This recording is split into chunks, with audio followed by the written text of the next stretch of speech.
হতাশাগ্রস্ত হয়ে বান্দা যখন কাঁদতে থাকে আর ডাকতে থাকে, ইয়া আল্লাহ, ইয়া রহমান, ইয়া রহিম, ইয়া হাইয়ু, ইয়া কাইয়ুম।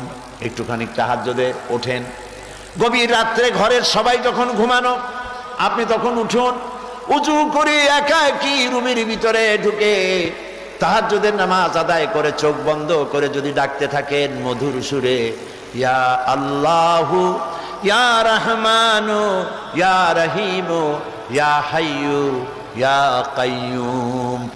আল্লামা ইকবাল বলেছেন, দিল সে जो बात निकलती है असर रखती है पर नहीं मगर ताकते परवाज रखती है।